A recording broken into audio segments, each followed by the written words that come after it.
44 years of experience to help you manage your portfolios and protect your wealth. Remember to subscribe, like, and share these videos. Today I'll be going through the metrics that are showing up here on the screen. I planned on doing live trading. The order book is completely emptied out again. There's not a lot of liquidity, but there's plenty to talk about. Let's get into today's video.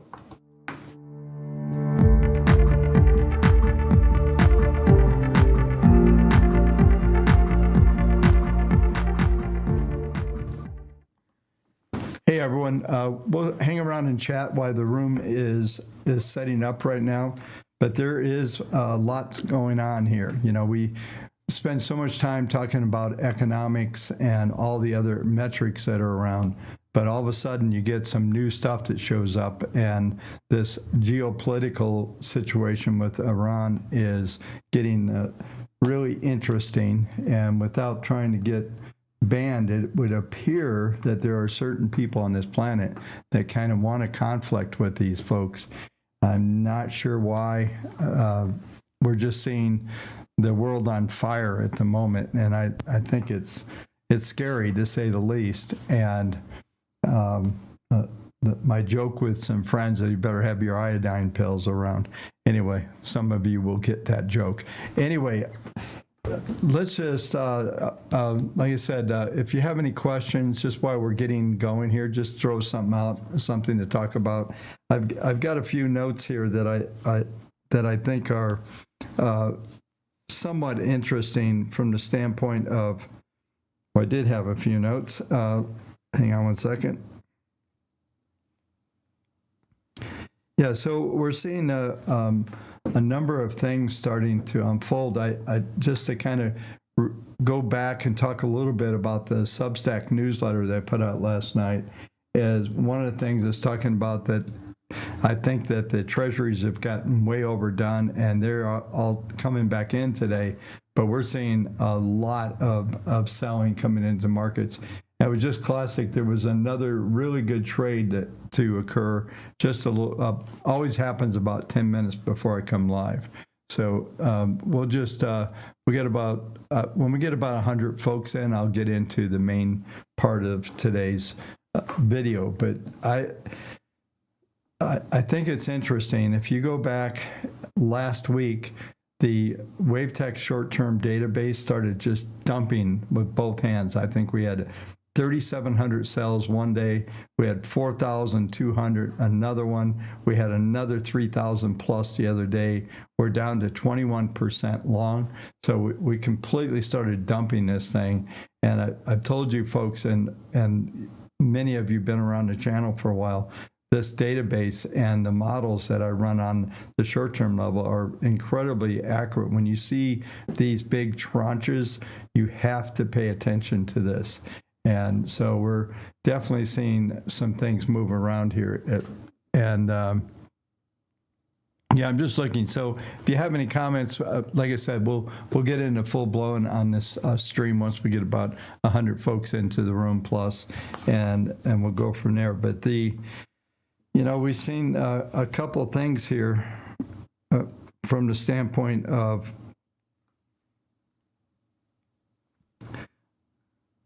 sorry, here I have some notes, and there we go. Yeah, so we did see a couple things. Let's start to discuss a few things here. As we did see, I mentioned in the Substack, we've been getting these bounces off 5180 level. I think we printed 73 yesterday. Day before yesterday, we got a 76 print. And we bounced off of there this morning. We actually came right down that level. We bounced all the way back above 5,200, and then this massive selling coming in. And I'm going to show you a chart. I almost put this on Substack last night. I should have. I hate when I woulda, coulda, shoulda. But the environment that we're in is really interesting. So yeah, we're just about 85. Once we get at 100, I'll go ahead and crank up some charts, and we'll get into some more detail. But let's, I think what we're seeing here, folks, is on the probably a full liquidation mode from the standpoint of the WaveTech database on a short-term level. With this kind of action, we're going to see, I believe, a huge tranche on the intermediates. So those of you using WaveTech, be prepared. You're probably going to have a bunch of selling coming in on Monday. And I've been discussing a couple things that uses just, we're over 100 now, but I've been discussing a few things that I think are important when using WaveTech. There's a couple things you can do. I've been telling you folks to do these straddles, but now it's getting a little risky on the downside. We'll go through the 3-day trade on a weekly that I've been talking about as well. And, go from, we'll just kind of unpack that a little further. And I continue to push this Substack newsletter. And I think we'll go through gold. We'll go through a whole bunch of stuff today. Now, the plan was to do, Peter Schiff. I was just going to say that you stole my punchline, Cliff. Peter Schiff is finally going to be right. Yeah. It's funny because I saw him on a podcast the other day, and he's still just going crazy on Bitcoin, and it's just kind of interesting. The folks that are kind of sticking with their guns on that stuff, but that's Peter's style, right? So, that's the way that works. I saw some guy, I forget his name right now on Twitter. I can be a little bit of a troll and he was screaming at 72,000 the other day to buy, to buy Bitcoin, and I'm like, I think you just called the top, and it pretty much has been it. I mentioned in last night's Substack that we do have some downside targets. There's all kinds of stuff to unpack. So good, we're over 100. So let's get into a couple things here. Let's go over, and let's start with the S&P, which is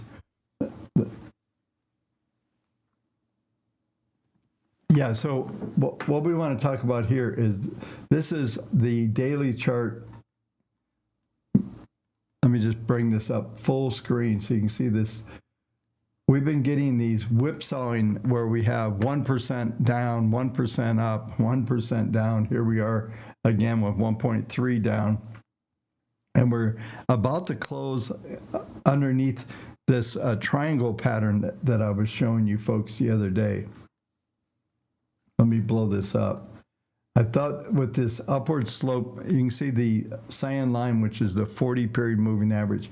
That upward slope there, I thought was going to hold this, and it just, it broke through it today.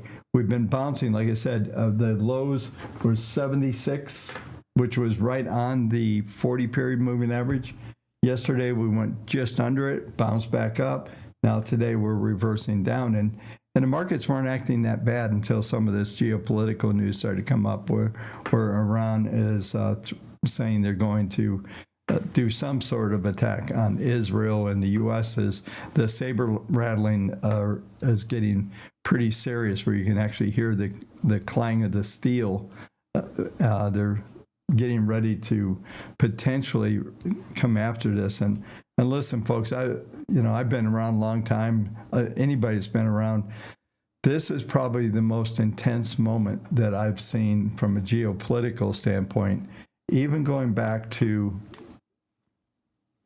I would say, back to the Kuwaiti invasion and all of that. I was having a flashback this morning as I was looking at the database. Kind of led us into, like I said, last week we sold almost 7,000, over half of the database went south. Now we saw another big tranche. We're down to 8 out of 10 stocks have no position right now. Stocks, mutual funds, ETFs, all this stuff has just been kicked out. Now, what we're going to see tonight, and I'll go through the database a little bit too to get this set up, but my goal today was to do some live trading, but I'll show you in a minute. The order book is just blowing up. There's no liquidity at all, and I usually won't get too involved with those kind of markets. But we're going to just go through. We'll spend some time. Maybe we'll get into some individual stocks and those type of things. But this pattern that we're looking at here is starting. I mentioned this probably going back 2 weeks ago. We've been doing the stair step all the way up since through the first quarter. As we came into the end of Q1, we started to see a little bit different pattern where we failed to make a new high, and now we're stair stepping down just a little bit. This isn't a big trend yet, but there's definitely, like I said, if we get a lot of selling coming into the intermediate database, and that's going to be a big deal, which I'll be covering on the Substack. The intentions are probably to have some kind of video this weekend for Monday's start. I'll let you know best I can. I still, X is the best place to go. It's Twitter at, I don't even know what to call this thing anymore, but Twitter/portfolio expert. There's no E in the expert. So follow me there, because I'll be putting some information out over the weekend as we go through that.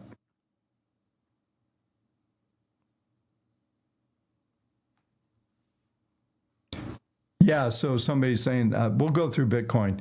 Yeah, I have been flipping around because it all flipped again last night. And that's called trading and being aware of the analysis, because it did look like we had some things going up. But let's stay on with the S&P. This pattern, if you look at even the S&P, has been flip-flopping. It's like a fish out of water, just one side to the other. And we're just seeing the patterns continue to unfold. So let's look at the algos here for a minute. This is the one thing that we have to watch out for. I've been telling you folks about the V bottom trade, PPM1, PPM2, and 3, and PPM 200 all have that potential V. So what's happening here is this could be the extreme of this move down, and then we get a rally back to where we're still whipsawing in here.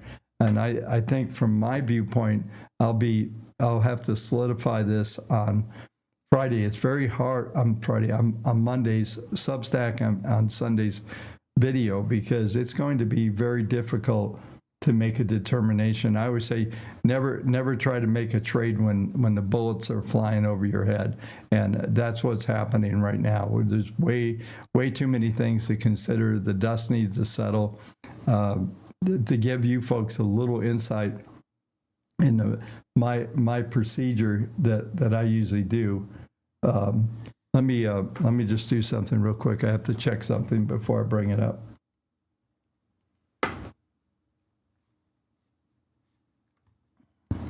Bear with me 1 second.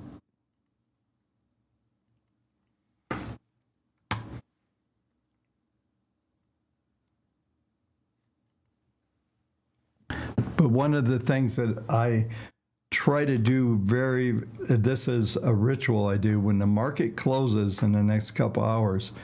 I walk away. I don't look at any analysis for at least 24 hours. Sometime on Saturday, I might look at it. I'd love to go to Sunday, especially after big moves. And here's why. You have to find a way. This is a psychological moment to get detached from the movement that you're seeing and the emotion that comes out of days like today, where we're down 1-3 and where we've seen these whipsawing back and forth. You really have to be able to stand back and try to get as objective as you can, because if you don't, you end up being very subjective, and the last trade or the last day convinces you that's going to go on and on. This is the new trend. What's happening here on the PPMs, we'll see how it closes today, but it's actually saying that today is the worst part of the pattern, and this is the lowest that we've been. Let me just look at something here. 92. Yeah, we have to go. I'm just looking at some numbers here. we have to go all the way back almost here to March 4th. Around that level is where the last low, and that was 51.35-ish. So far today we printed at 52, so we're getting close to printing down to that low. And as I said, this pattern that's been unfolding has not happened this way before. Yeah, I wouldn't be buying this dip just yet, but this could be the case. Maybe you're right. That's what this is telling you, that this is a buy here and that we should bounce back. The problem that we have is the next level chart. Let's go ahead and take a look at that. We look at the weekly chart. There's something else going on here. I'll just bring up the graph here for a minute. But I want you to notice what's happening with the WTARs. These dotted lines are being what the moving averages are projected to do. You can see they're rounding off. They still have a slight upward slope, but most likely what you're going to see is just more sideways. With this move down, we're likely to see the market grid come down a little bit. So there's going to be a key level. So why have this on here? Let's go ahead and talk about this 3-day trade. I need to put a good graphic together. There is a video on the channel. If I think you can search it, but I think it's called How to Short Apple. It goes back, I think it was a 2022 video. And I talked about this three bar trade that I do. So you get a reversal bar, which we got last week. So we're going to that trade right now. We got that reversal, and two criteria on after you get a reversal, two things have to happen. But actually, there's three things. One, you cannot make a new high from the reversal, which we didn't. I'll move over to this bar right now where my cursor is. We didn't make a new high, so that's number one. You cannot make a new high. Number two is you have to make a lower low from the reversal, which we did. Last week's low was 51.91. We printed obviously down here to 52 today, and you have to close lower than last week's close. Or in the case of any bar, this could be literally on a 5-minute chart, an hourly. And the key is that these reversals outside bars happen at extremes. So it has to be at the bottom of a sequence or a top of a sequence. The inverse of everything I just said would be true if this is a long trade. So here's the criteria. Once you get this confirmation, then the things that have to happen from here is the only criteria for each bar.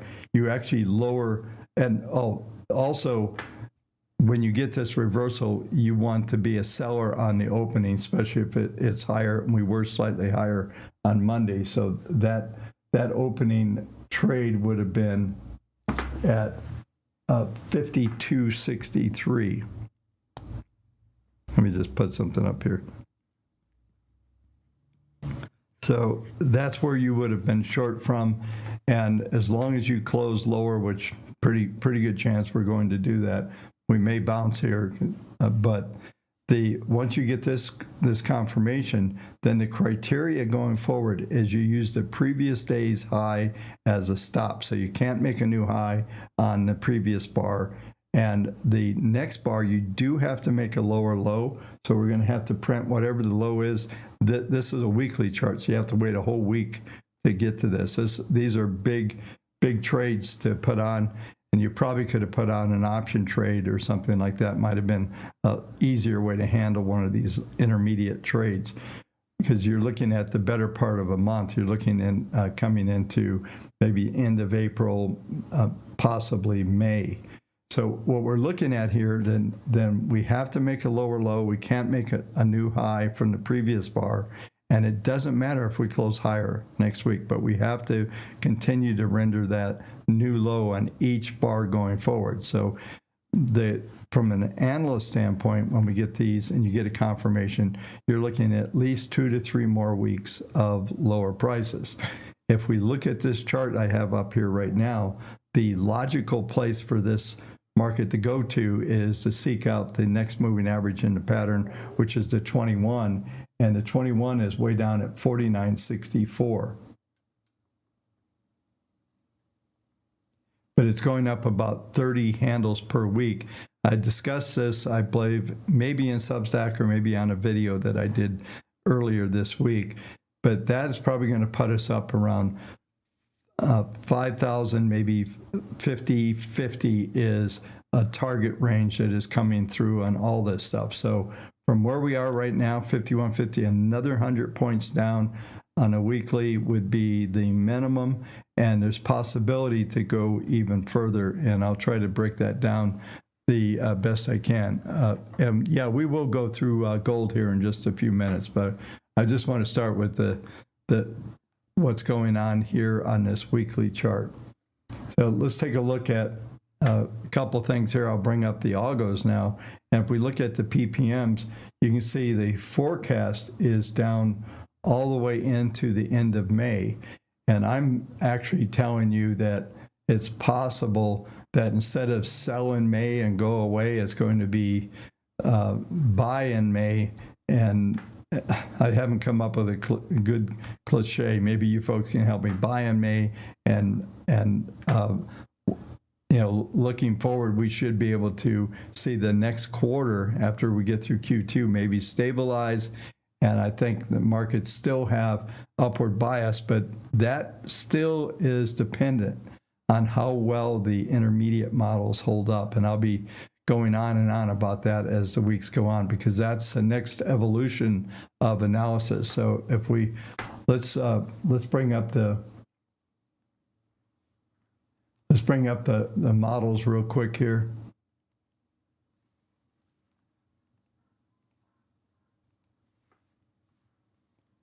So right now, and this is the key, is the weekly models are 87.66. That number is going to drop, I think, to 82 to 78. I mentioned that in Substack last night.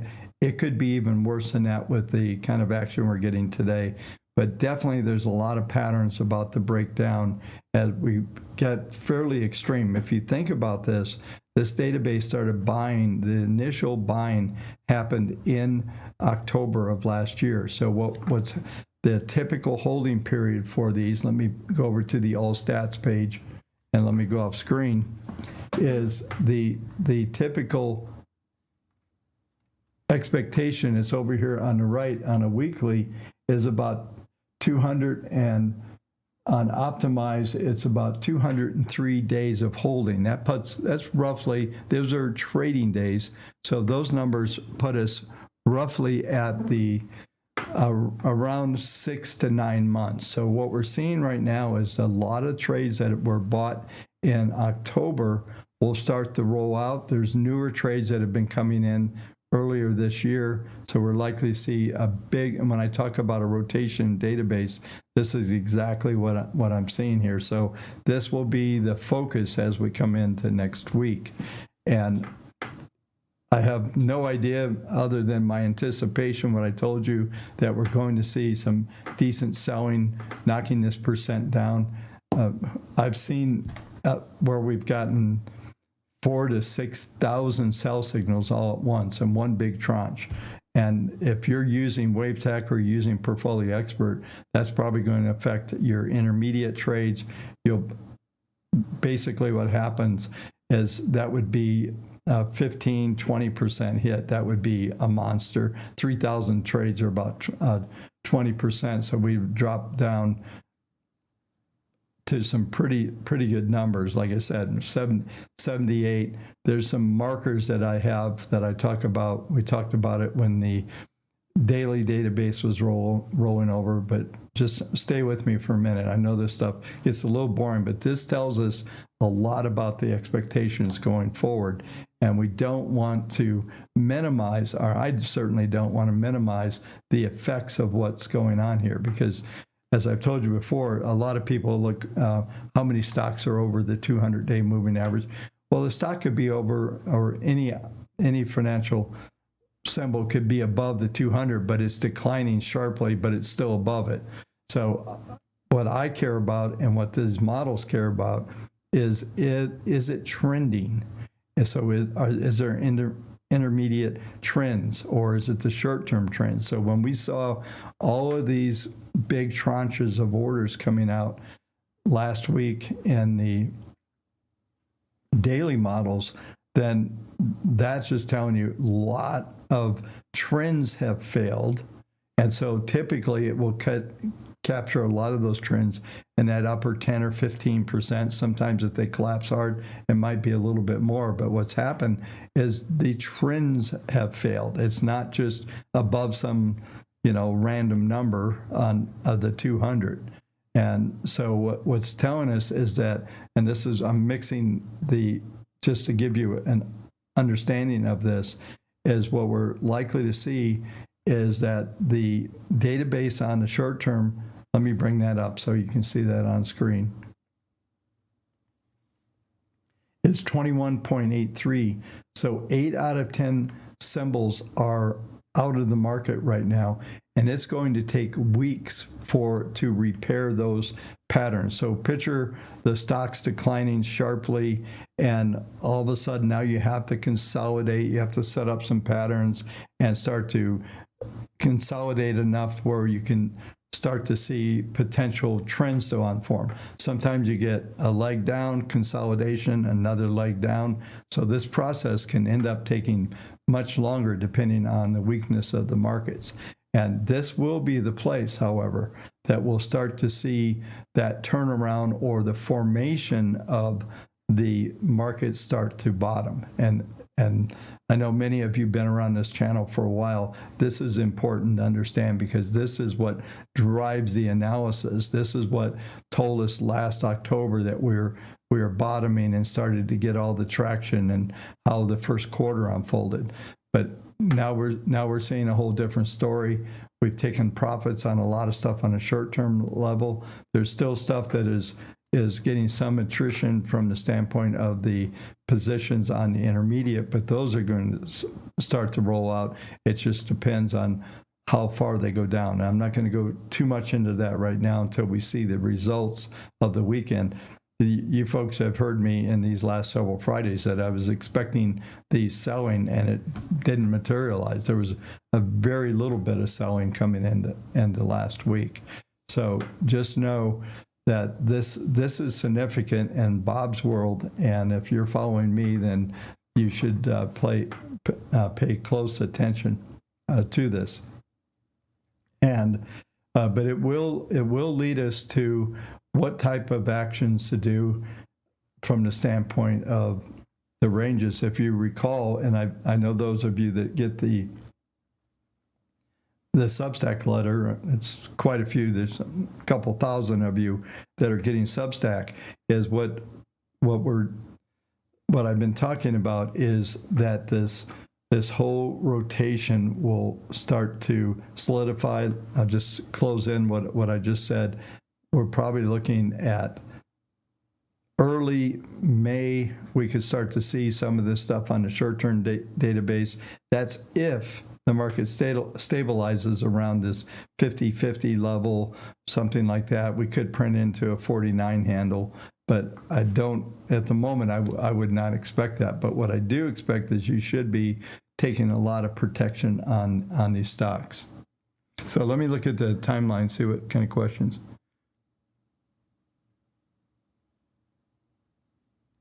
I like it, Gillian. Thank you. That's a good one. I like it. Buy in May and leave it lay. That's a good one. I might steal that from you. Thank you. And I like the other one too that came out. Buy in May and watch it sway.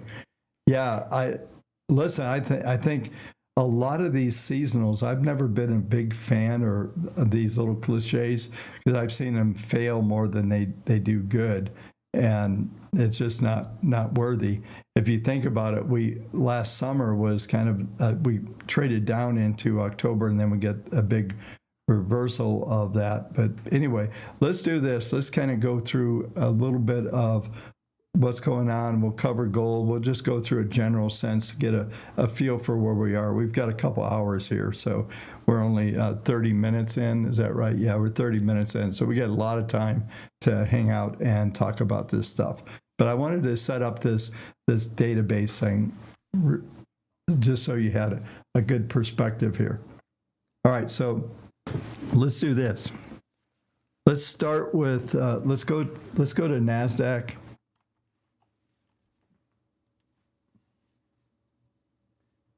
And this is NASDAQ weekly. I did mention, it was interesting, I think, we just keep getting these mixed signals in the last couple of days. Let me bring up the daily here. Is the NASDAQ was trying to lead us. We got this big move up yesterday. Like I said, if you look at the last 3 sessions, we've just been flopping back and forth. The same scenario here in the NASDAQ is that there's one of these little V bottoms. I'm going to draw these in here so you can see them. I think they're important to understand because they've been really instrumental for me, especially on an intraday basis. But right here is what I'm talking about.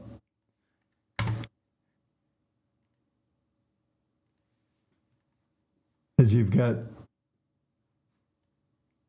each one of these indicators putting a little V. You could even argue there isn't one on here yet, but let me take that last one off. But these 3 are all showing you that the markets are trying, the algos are suggesting that we're going to see an increase or uptick. And typically what you get out of that is you will get at least a move back in these moving averages. This is not a giant reversal trade. However, this is daily. I'll have to, you can see that it's forecasting kind of a choppy pattern, and these indicators for multiple days look like we're probably going to stay in here. I suspect, let me take all this stuff off.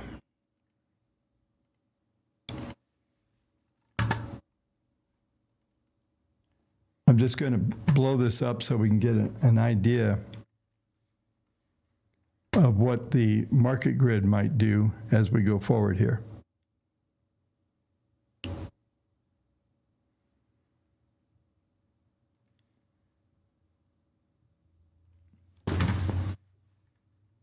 So I would expect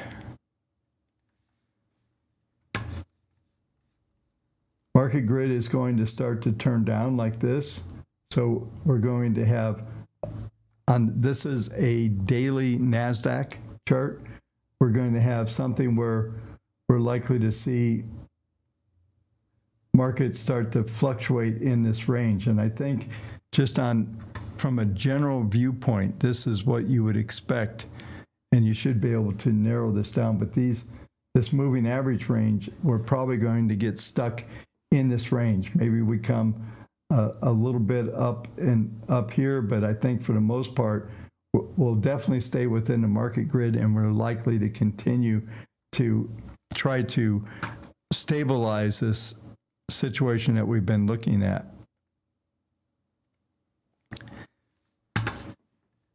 If you look at in real terms of things, I've been talking about sideways. We managed to print a new high in this range, but this is still an interesting pattern to watch.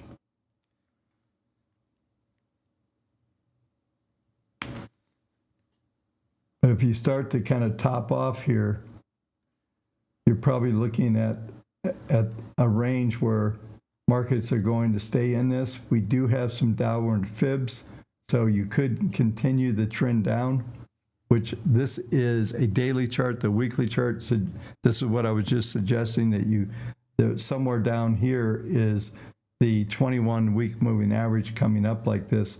So we could see this thing start to go down. But definitely like I said, when we get the results from the database tonight, that is going to give you a really good insight into what type of things are, or what to expect, I guess, going forward. So, yeah, so expect, I think, more choppiness. There is going to be a bias in the downside. It'll be very helpful once we get, like I said, the database results from tonight.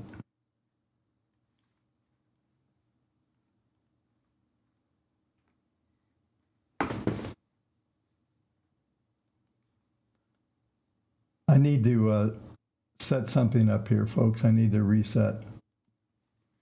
So I'm going to go into the WaveTech indicators, and I'm going to put on PPM 1, 2,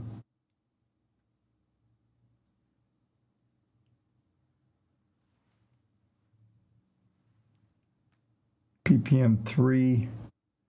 Yeah, sorry, when we issued these things, they got jacked up the way they're stacked. I'm not sure how TradingView does this, but, and then the 200. So now we have a little bit better perspective. But you can see all of these are being forecasted. The top 3 are being forecasted to be a little better. The weekly actually gives you can see the downward trend. And like I said, it's possible today we're going to close under the 10-week moving average, which right now is 18,196. Last trade here, 18,145. So we're very close to printing that as well.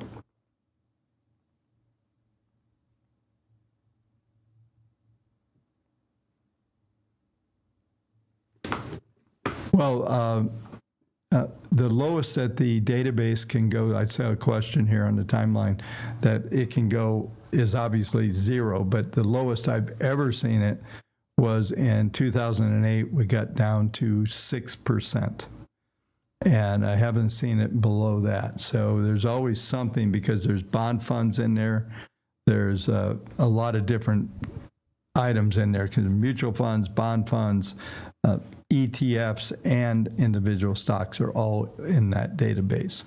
So it's quite expansive when it comes to what can be. So the extreme I've seen is 6. Typically, it will get down between below 22. It'll get down to around 12%. Around that level is where we're typically going to see bottom. But what that tells you is 9 out of 10 stocks have no trend, and therefore that doesn't mean there's not trades on individual stocks. What it means is that the general short-term trend is just so blown up that there's no trending patterns being found during that sequence. So therefore, you're going to have very low numbers on the percents and all that.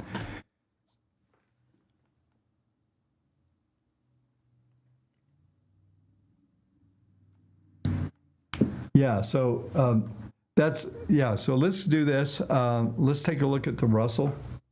The banks are getting absolutely hammered today.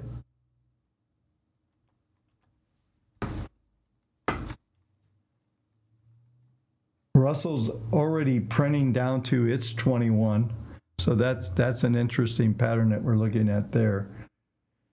And I hate using, let me do one thing here. For some reason, the algos don't want to calculate on RTY. I've had this issue before. Oh, that's funny. Okay. All right, so we're down to the 21, and we've broken the first derivative. This is Russell weekly. So now all of a sudden, we're going to go potentially back to the 200-day moving average, or 200-week moving average.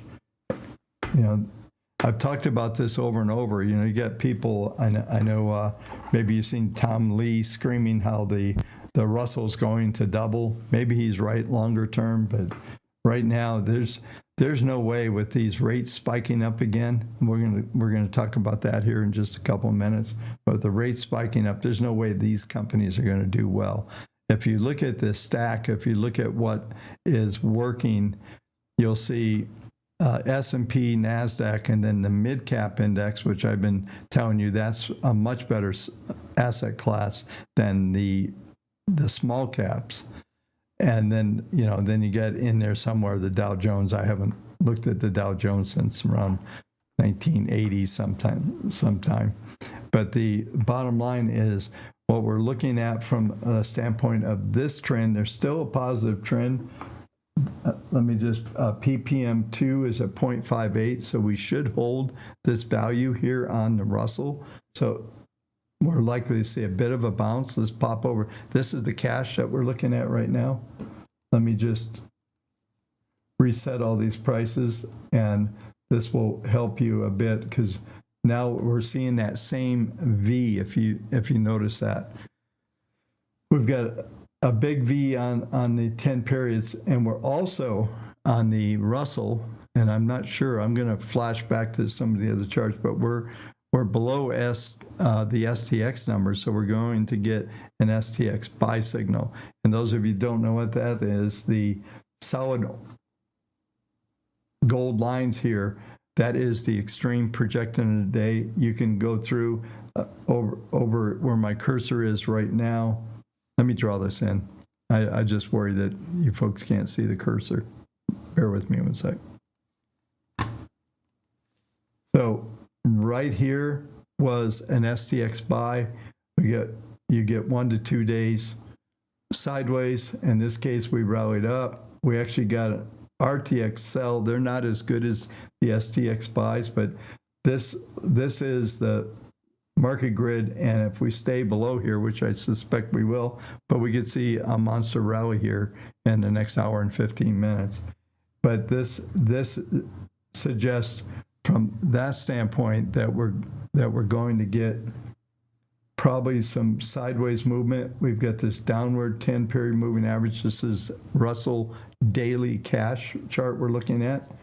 And even though this is turning up, all that suggests is that you're going to come back up here. This doesn't signal some major rally or anything like that. It's really just for a short-term trade. You can use this on an hourly chart and all that. And I'm really upset because I talked about something when I started going. I get into a little bit of a mad scientist mode. I do want to show you something, and we're going to go all the way back to the S&P here once I finish this analysis, because there's something on the hourly chart I keep telling you, especially folks with if you have all of the WaveTech indicators, and if you don't, you can get them pretty simply. There's actually pretty deep discount right now. KendallReport.com/indicators will get you there. But the point is that when you get these things and you see these STX, so when you exceed these values, I'm going to take this off real quick. I want to show you, then we'll go back to the hourly chart.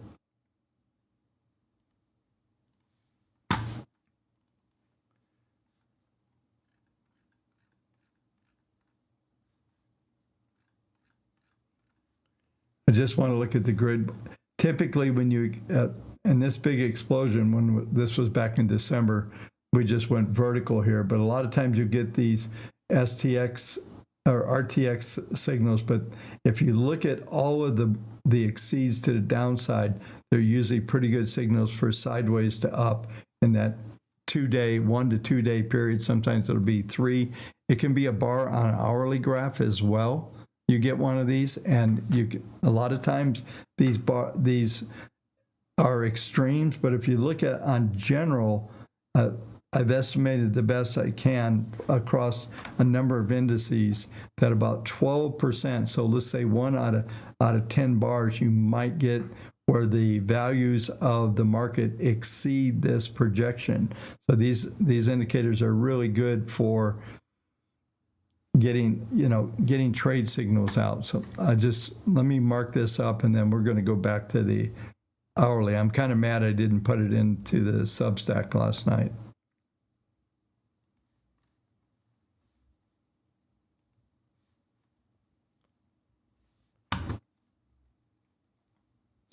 So you can see right here was RTX, couple days sideways right here, and here's another one, actually a big down. Here's another one, another downside. They don't have, here's one where we get kind of 1 day sideways to down and then a reversal. But all of these patterns that happen tend to set that up. Now, it's much better if I throw up the PPMs that you have a positive direction or forecast for the PPMs, or negative if it's an RTX. That will layer some more confidence on there when you start to stack numerous things. And I like, and you folks that have been around the channel for a while should know that one of the things that I often talk about is this clustering of numbers. When you get a whole lot of things telling you the same thing, pay attention, right? 3 or more is significant. And so if I have 3 of the PPMs telling me that they're going to roll over, like in the case we just looked at in these indexes, let me bring this up. We have 1, 2, actually just 2 in this case. On the S&P, we have 3 bottoms being forecast, and it's not necessarily, like I said, it's not the bottom. It's just for a reaction trade. And I think if everybody's feeling the same thing with these whipsaws that we've had since CPI, PPI came in better, and we get this big rally back, but then everybody goes, well, wait, it's not really better. So, but let's go all the way back. I want to go back to ES. And this is the pattern I wanted to show you. I saw this the last couple of days. And I just want you folks that have the indicators, I want you to pay attention to these things. And this is going to be, mark your timeline here. This will be basically an educational type situation. So I'm going to draw in some things that I want you to look at, then I will discuss what I'm seeing here. And I meant to do this, I apologize, when we first started. Yeah, the rates can go up in spite of the national debt. In fact, that may be the reason they go up if things get out of control. We'll talk, we're going to go through the debt here in a minute. I'm just making sure we're we're in 46 minutes. So let's go through this hourly graph, because I think that this is a really interesting pattern. I've talked to you folks about this before. So let me get the drawing tool so I can draw this in for you.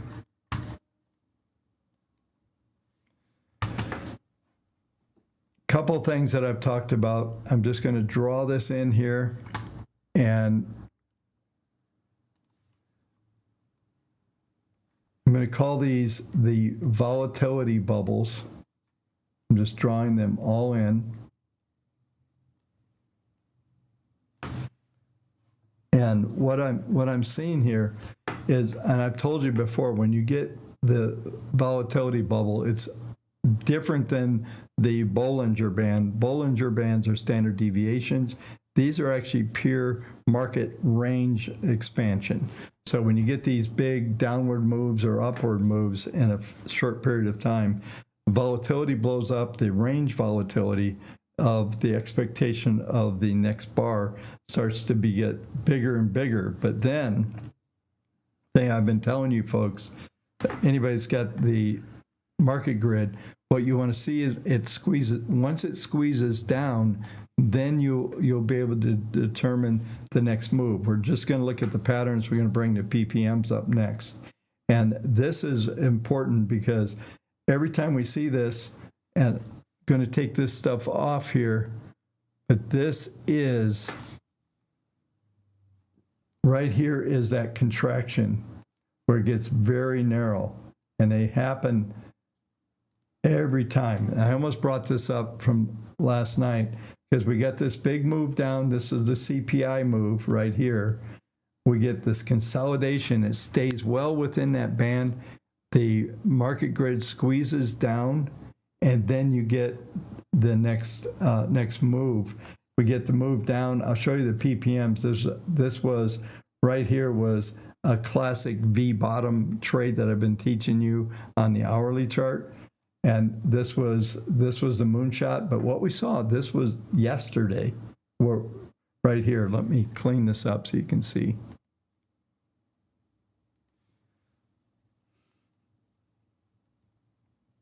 So this was yesterday's range where I just put the red box around. Then what we got was the next pattern to unfold. This was the squeeze. This was the squeeze right here, and then we got the move down. We also had fib targets down.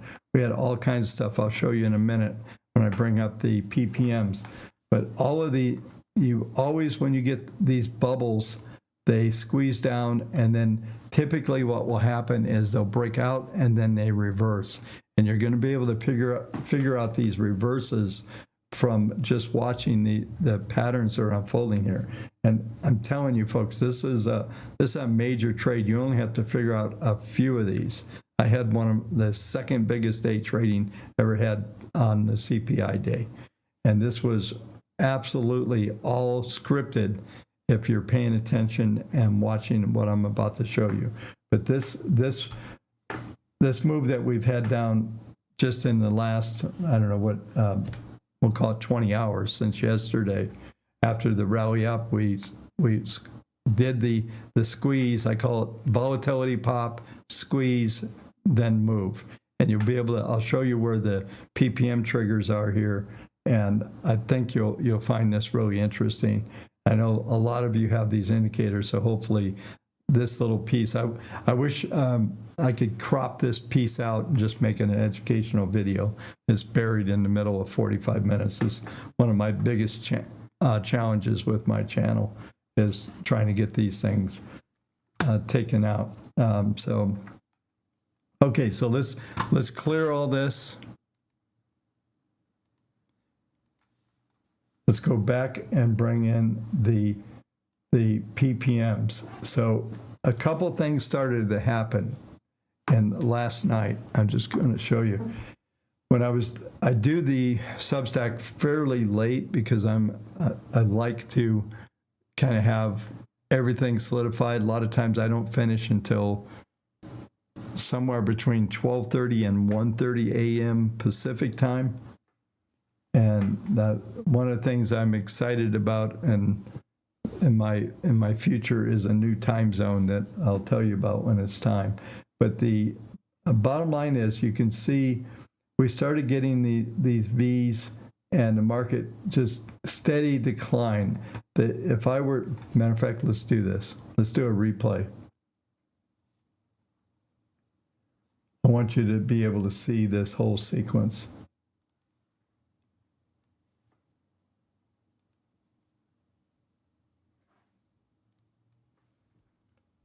So I've set this so we can replay this.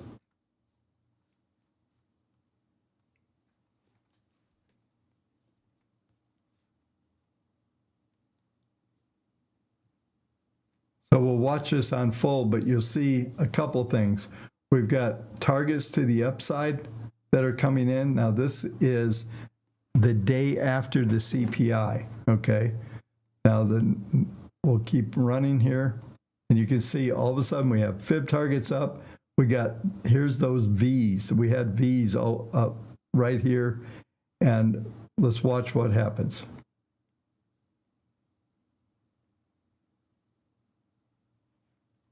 Right to the 200 period moving average. This is an hourly chart, S&P E-minis, and let's run this. Now we should see, I believe this is where the volatility, we got a little bit of the volatility bubble here. If I blow it up, you'll see it just a little better. So now we should squeeze down. Look at what the projections were. Projections were for flat. I was telling you about the squeeze. Let's play it out. Okay, so a couple things happen.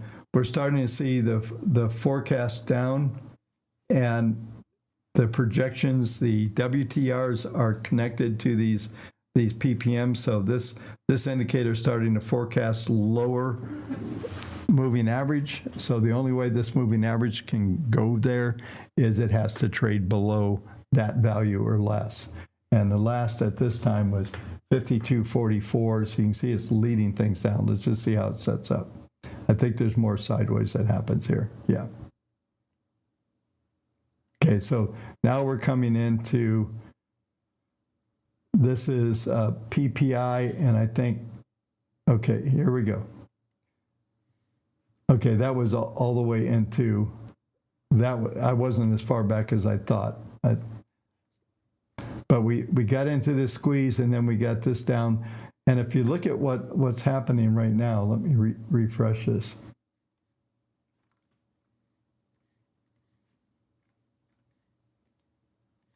What's happening right now is it's forecasting potential turnaround for the last hour. Really not real clean. In fact, we're going to get an hourly close in 4 minutes. So let's just watch this. And in fact, I'm going to clean this up so we just have PPM1 on here.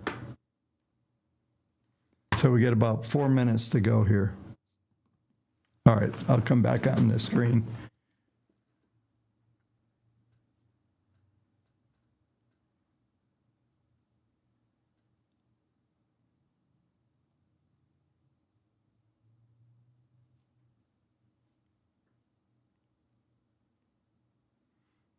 I'm just reading a timeline here real quick.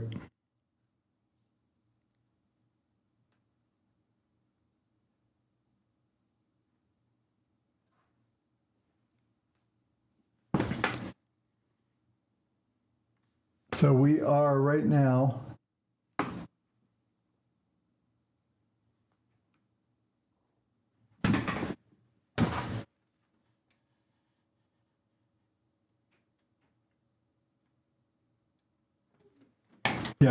I'm sorry, move back to, so I have 6 monitors over here. I've got everything laid out. I just want to see this move and see what kind of, right now we are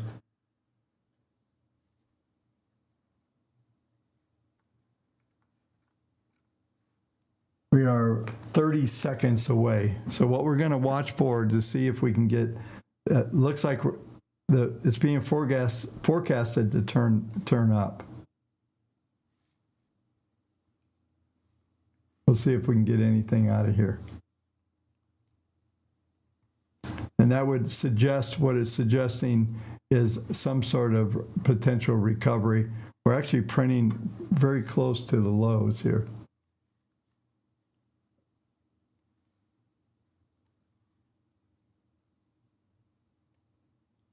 Just trying to get this guy. Yeah, there's the low of the session, 51.50.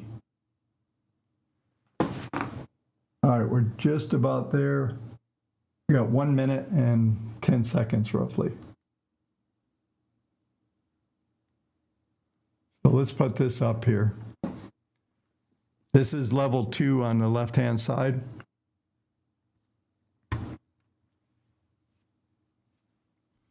And like I said, we are right now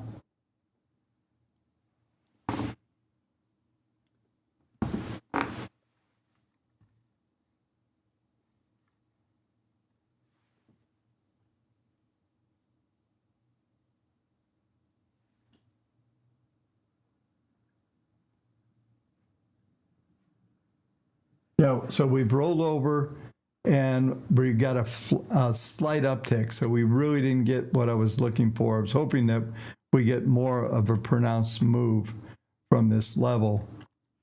Let's take a quick look at TradeStation here right now. Yeah, so very kind of scary formation here. This is a 5 minute. Some elements I haven't talked to you much about are the webs. These are linear regression and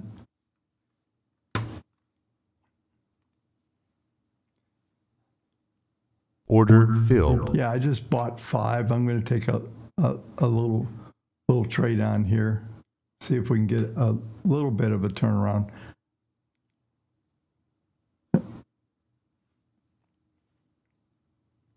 But 5150 is a number that I've been talking about from the standpoint of what the patterns are looking like. But that hour, we got a little bit of an uptick.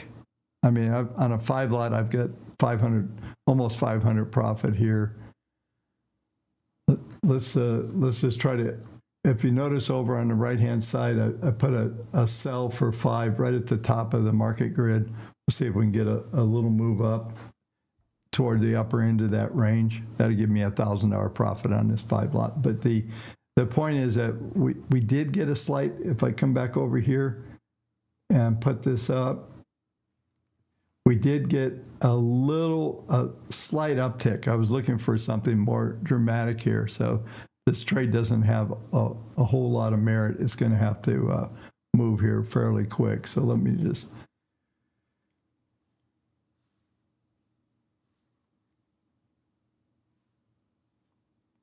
Yeah, we'll just watch this for a minute, but actually you folks can't see the far side of my screen. Hang on.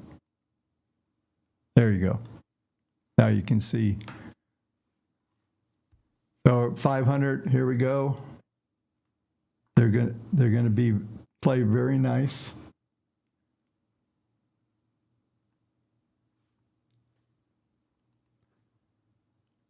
Order filled. Okay, they filled it. So I just made $1,000 in that 5 lot.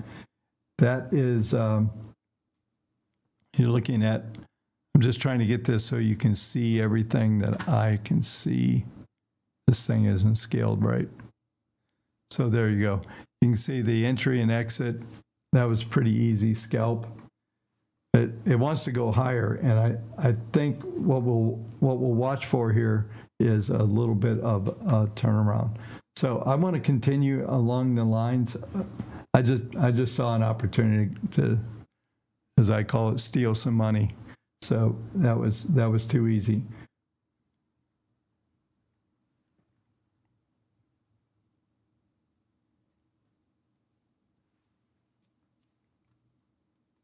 Yeah, I think there's more to go up. This is probably close to the lows of the session, obviously right here, but there's still some vulnerability. 5150 is 5151.50 is probably the low of the session. We'll probably see it recover. I wouldn't be surprised to see it run 20 handles or so, or at least back into these 60, maybe 10 handles or so on the upside. But I want to stick with the analysis that we started. Let me just blow this screen up so I can get a better scale when we come back over to Trading View here.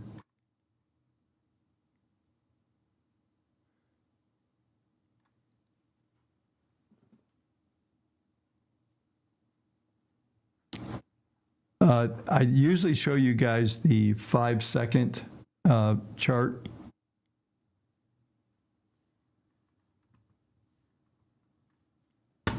Yeah, this is like an old day live stream, isn't it?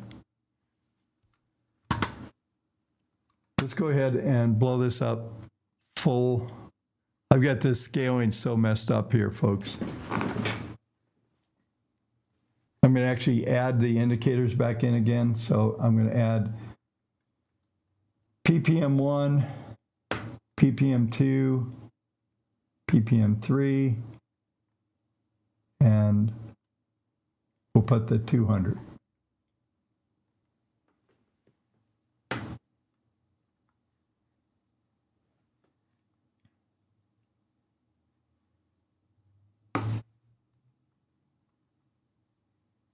I just realized I have another screen here. I'm going to show you one thing, and then we've got an hour to go through some.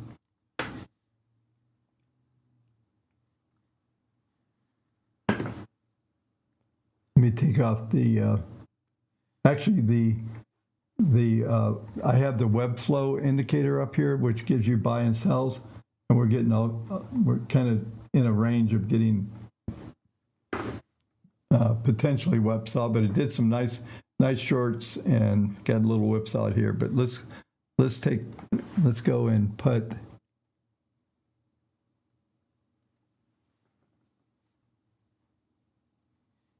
I'm going to clean this up, folks. Bear with me.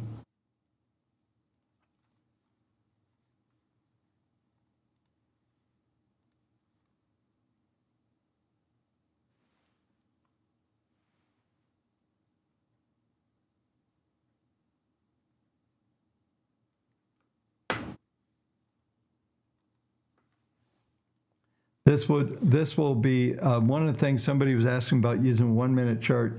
This is a really good chart. I know it sounds crazy, 5 seconds, but I want you to look at a couple things here.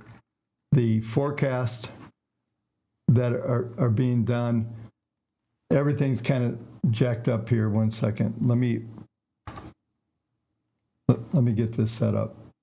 So what I'm doing here is I'm changing the forecast out to 150 bars in the future.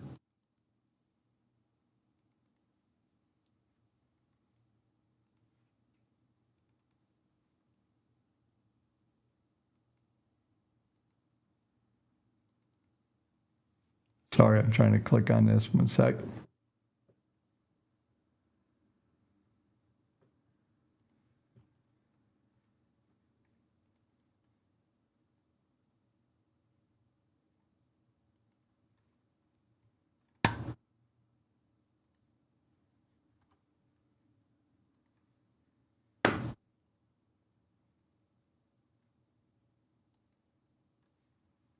Yeah, I'm setting so we're looking out here. I think this could end up to be interesting. So I have the market grid up here. I have the Fibonacci targets. I have the WTARs, the 200, 10, and 21. I'm not seeing.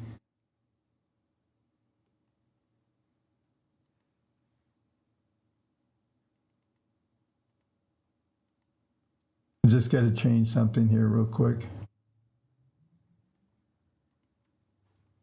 Yeah, so what this is doing, this 150 bars out in the future is about 6 minutes. I've talked to you folks before. This is a 16. If you calculate it out, 200 periods on a 5-second chart is about a 16-minute chart. And what we watch for is down here on the PPM 200 to see when this line is going to start to turn up. We also want to watch the forecast of this. When we start to see the forecast of the moving averages above the 200, that looks pretty good. It looks like probably a buy here. We just got some Fibonacci targets going on, and let's just watch this for a few minutes because I think this is fascinating to watch. I'm going to do my best to rescale this so you can see more of this screen. There we go.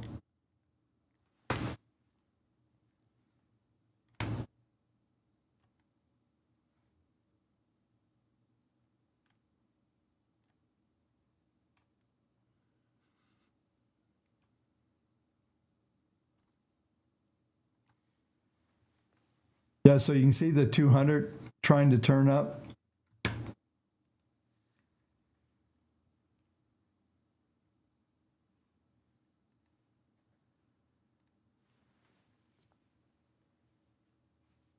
Well, I tried to buy 55s and they jumped them on me. All right. Yeah, I tried to buy 55 even, and the second I put it in, it went $1.50. Yeah, this thing's going to move up. Let's go back to this chart here. Yeah, so I was trying to buy because I saw this forecast, but this is what you want to watch. I should have been a little more aggressive, but this slope.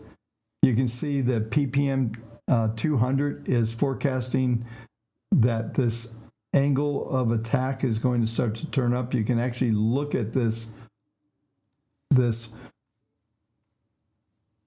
gold moving average, which is the 200. It's starting to try to roll up, but you can see it's flattening. But that was the scalp trade was really between 54 and 57. So there are 3 handles in there. And if you play some decent numbers, but these patterns show up all the time. We're still getting higher forecast here. So there's probably a re-entry here. Let me look at something. Order filled. All right. Let's see if I can pull this off.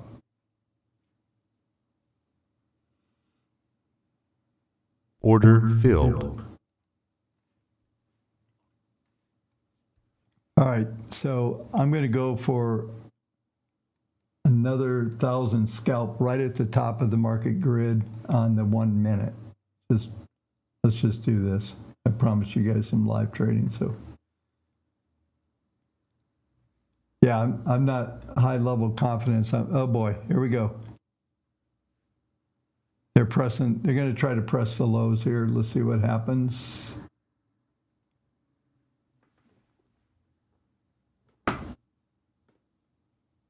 Yeah, see how the algos are flattening out here? There we just got some fib targets on the upside for 58. And I'm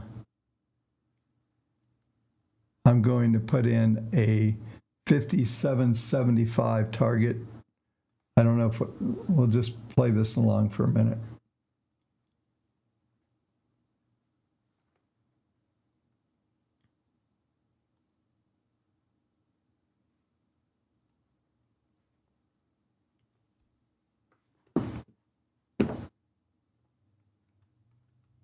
We're pretty close to a low. I could get in trouble on this. But Order filled.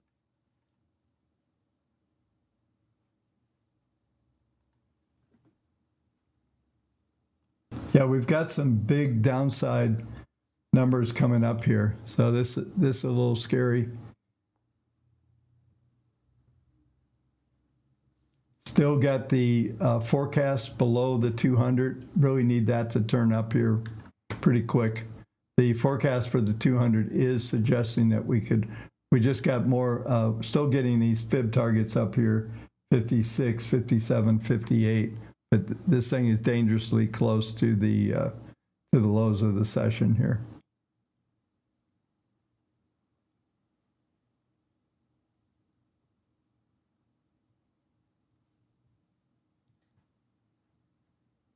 New lows.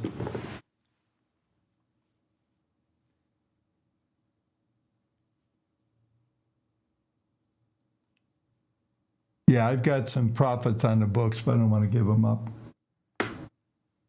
Let me put this back up. Yeah, a little bit of trouble on this. I was worried about that. I was trying to press it just to Order filled. go on.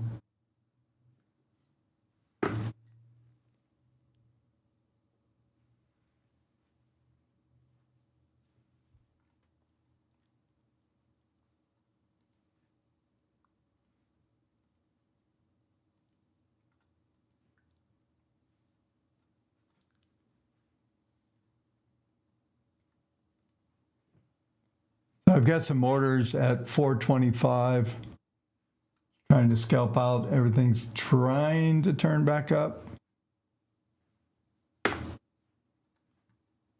Still some selling pressure coming in. Let's see where my orders are. Yeah, all the way up to 5 even.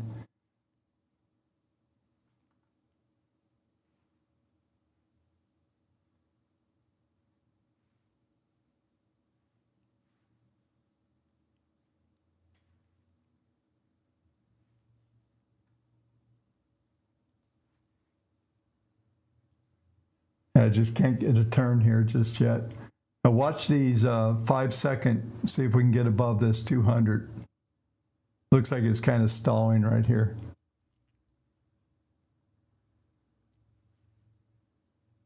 Now we got some fib targets to the upside. A little hope to get out of this trade, hopefully profitable. There we go. Order we're in the green. filled. Just got filled on partial.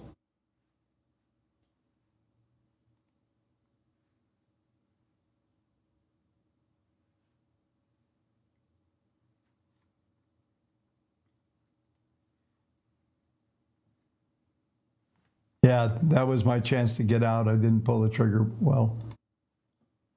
Yeah, that was it. Take a look at the 5-second.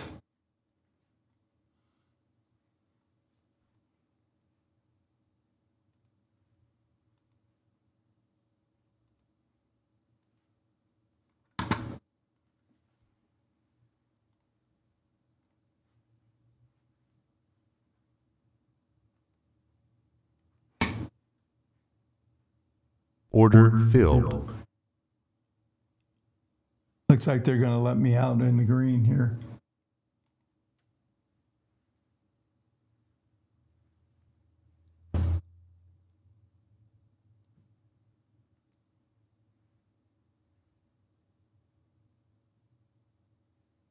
Let's go back to that 5-second. Sorry, I'm trying to. Yeah, so we have some upward fib targets here. I've actually got 10 left. I had 20 on. Order There filled. we go. Very nice. Now I just put a trailing stop behind this. If it goes to 1,000, which it is, I am Order out. filled. Okay, very nice. So let's take a look at what happened here. We got the fib targets the upside. Here's the forecast. Like I said, there was more in that trade, but we got the pretty much sold into this fib target range. Looks like it's trying to roll off, but I still think we'll see a recovery here.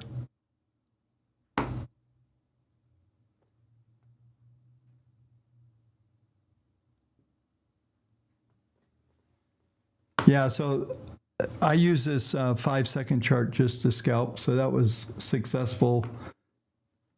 Little risk, we made a new low. I actually bought the new low. I tend to do that. I also tend to be a contra trend trader for scalping. So I'll look for extremes and then looking for these turnarounds. So this was decent. Look at this, we got new fib targets up here, up to 64. Probably could buy against here. I'm not going to do it. So let's spend the last half hour or so into taking a look at some of these other markets that I want to cover.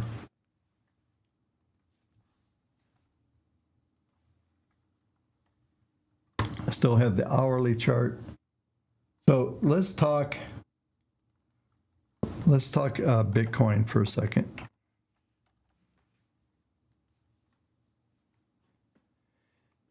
This is the daily. We keep getting, one of the things that happened, let me bring up the PPMs. We started to look like we were going to get a bit of a rally, but we got the fib targets to the downside. And last night, somebody mentioned, and Substack been kind of whipping around the last couple of days. Last night we're talking about the potential to go down to the 68 level. Target 1 is 65.13, target 2, 62.76.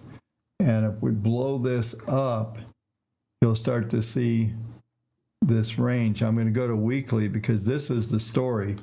If you go back, you Substack readers, if you go back when we came into this range, when we printed this fib target 2, this is one of those volatility bubbles I was just showing you on Bitcoin and on a weekly basis. So we need to consolidate this and move it down. We're getting close to the upward 10 moving average, 62,734. That is where that number is. So there's another potential 4,000. We should bounce out of there. That's also a fib target. Everything's lined up pretty good. But if you look at the algos here, they are projecting a bit of a rollover. And this has got to be contrary. Somebody know when the actual halving event is going to happen. I think it's like, maybe it's Monday or Tuesday. I know everybody thinks that the market's going to go up after that. Maybe there's a bounce on that sentiment, but ultimately, the algos are telling a whole different story, that ultimately we're going to have to come down into probably the 21 period moving average, something like that.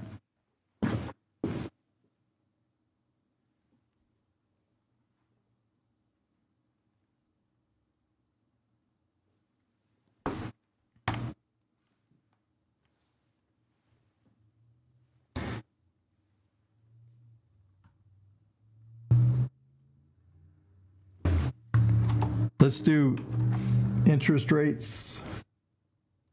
Let me go over to the daily.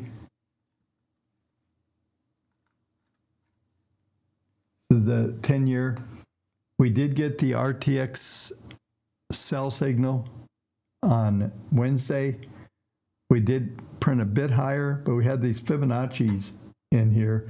And I thought these were, I always mention these Fibonacci targets because they get hit more than they don't. And you can see there's even a previous pattern in here. Bring it up so you can see it. The previous fibs that stopped forecasting was 457, and we printed right into that number. Yeah, 459. We still have a live fib target here at 4.61 and then at 4.68. That's these green lines up here. But this is the but. This is daily. We're seeing this was forecasted last night. Let me come up here because this is what the V sell signal. There's a V buy and a V sell. This was being forecasted that the market grid was going to turn down and that we should come back into pattern. We ultimately, if you look at the moving averages, what are being projected on the screen, just like what we saw in the 5-second chart. I love watching it. If you have a premium account with real time, watch that ES 5-second. It's very liquid, so it really gives you some good feel for that. Like I said, if I'm scalping, I've got that chart up. You can usually grab 200-300 points pretty quick, multiple times, and if you trade multiple contracts, you can make some pretty good money very, very fast. But when we look at this 10-year, something else is happening. We have another volatility bubble building, and when that happens, we're going to consolidate that down. It won't be until it's going to take a whole week plus before we're going to have any idea how this thing's going to play out. But we do sort of kind of know more. If we come over here on the weekly chart, we're also seeing those little V turnarounds. Let me see if here, I can bring up this indicator. This is really good. Let me draw this in for you.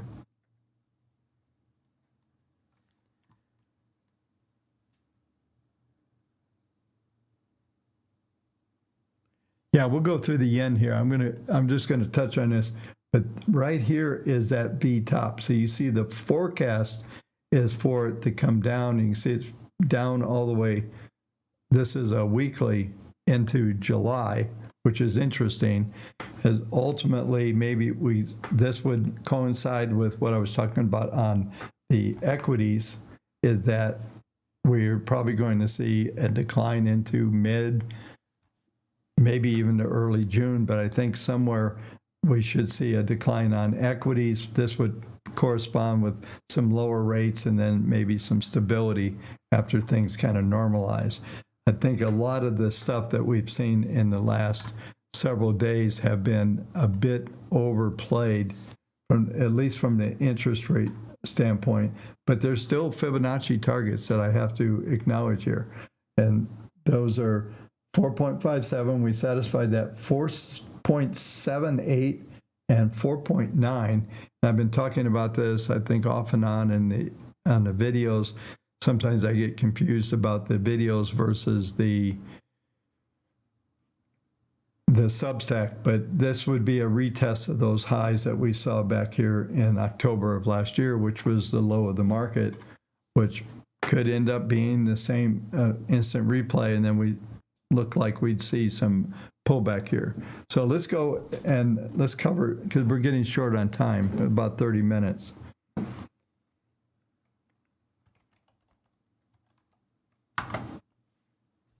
Let's put up the Dow or yen here, and this is on.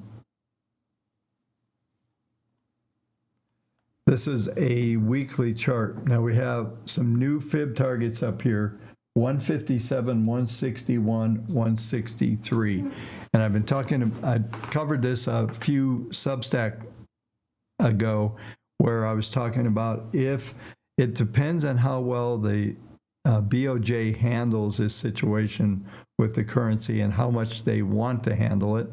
I don't think they want to see the yen get that much cheaper. But I showed you a chart in the Substack, so go back and review that. Maybe I can bring that up real quick here. But the scenario would be that if we get above the I'm going to say 157, 161, there are longer term targets potentially to 176, and that would be economic disaster, I think, for Japan. But the problem is there's no way out for them. The scenario is that if they sell U.S. Treasuries and drive yields higher, then the currency differential gets worse from an interest rate standpoint, and they're going to end up losing. So they're kind of boxed in where they have to kind of let the markets play out. So if I'm right on the interest rates, if they're patient, this should start to play out. But we do have, I'll bring the chart back up here in a minute, but we do have some projections for higher dollar yen or otherwise lower yen numbers out there. So it's going to get very interesting. And I think 2 or 3 Substacks ago, my headline was, can the Bank of Japan trigger a black swan? And they could, but there's so many other things going on. Think about where we are right now. We've got geopolitical risk. We've got we'll call it economic risk, and potential for Japan has been out of sync with the rest of the world. They were staying in QE while everyone else was doing QT and raising rates, right? So they kept rates down. Now everybody was talking about, taking down QT a bit from the standpoint of what's being sold. But then we're also seeing the lower yield situation being taken off the table, at least for the moment. And that's an interesting thing. So a lot of really confusing things. I'm really grateful for the database, the WaveTech database, to guide through these things and give a little more perspective into this. Let's go back to the chart.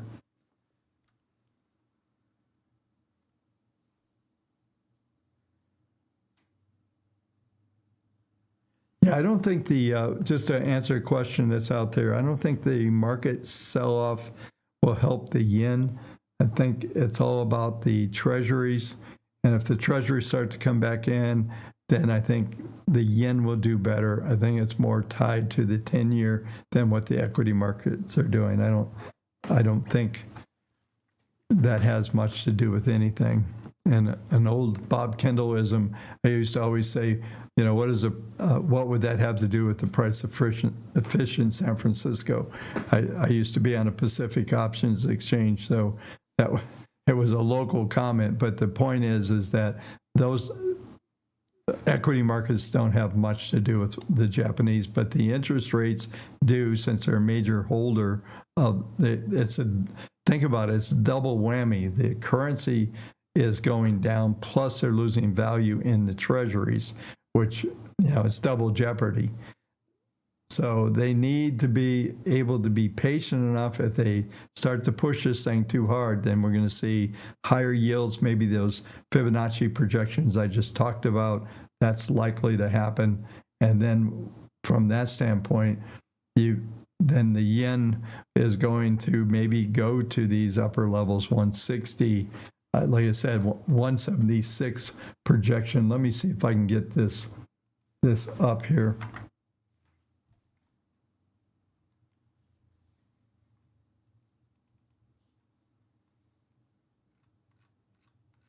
Yeah, here they are. Okay, so this is a monthly graph. These are the projections right now. 176, it's even worse, 195, 207.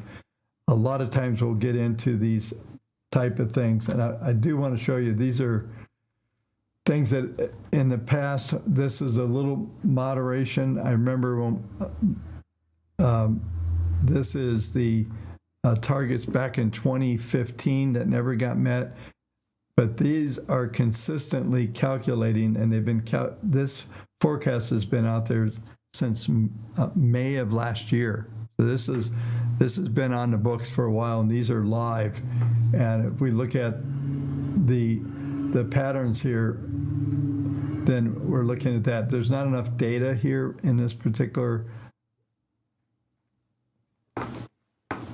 Let me just do something here. I think I picked the wrong contract.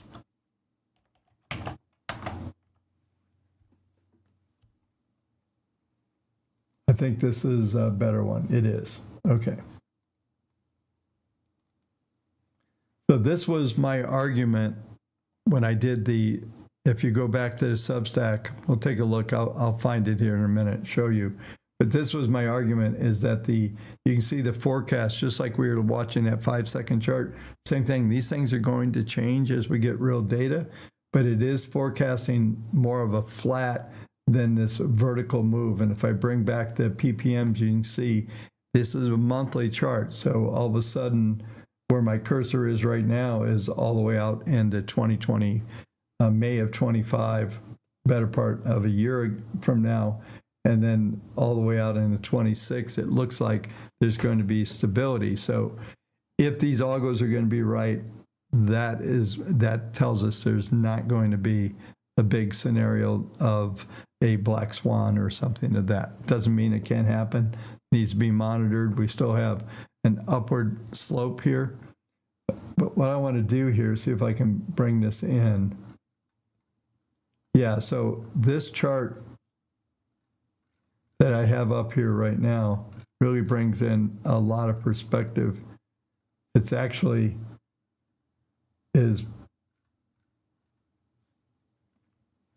it's actually showing you, let me go off screen, it's actually showing you virtually, I started in 1980, but this is the long-term yen. So I discussed this in the report the other day, is that the yen has been in this major bull market. Look at this, all the way into the 90s, dominance in like cars and electronics and all kinds of stuff through the 70s, just drove it up, and they benefited for years and years of the strong yen.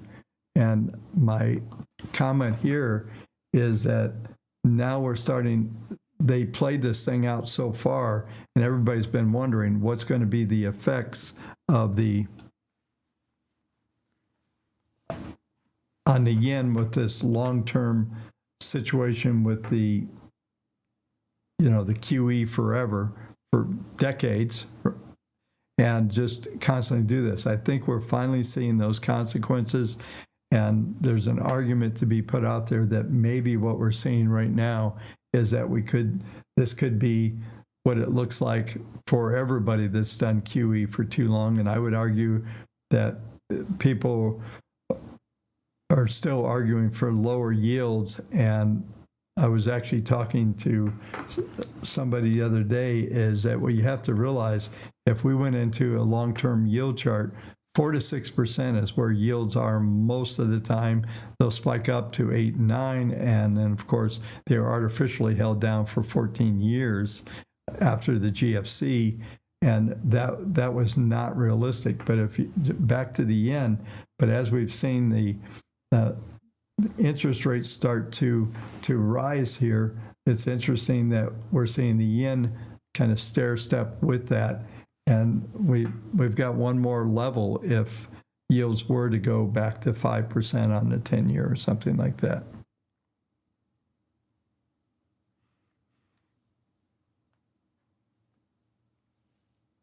Yeah, I see somebody going higher yen, take over. Yeah, things are going to get, if we go to 176, you're going to look at assets in Japan as free. If you, I'm flashing back like 4 years, folks, when we were in the pandemic. If you recall, we were talking about periods of time in Japan that it was crazy. They were out buying like the the Sears Tower. They were buying everything because of this strong yen. You go back into the 90s, it was crazy. This yen was so strong that everything was going crazy. And this was post after their market collapsed even. That was 1989 was the collapse of the Dow. I'm sorry, the collapse of the yen, of the Nikkei. I'll get this right yet. So when that happened, even then the yen continued to appreciate. There were some crazy things. There was, I forget the building, it was that some property in the yen was worth an enormous amount of money. I mean, like you could have bought all of Manhattan for what that one building was worth. I forget what it was. And, you know, there's Richard Weiner wrote a book on the yen that I'm spacing out the name at the moment. But that's what this was all about. And now what we're seeing is maybe the dismantling of this, and it may have some to do with the Treasury market, but ultimately it may be something completely different. Okay, we haven't done gold. Let's do gold. We got to do gold, just for Peter, if no one else.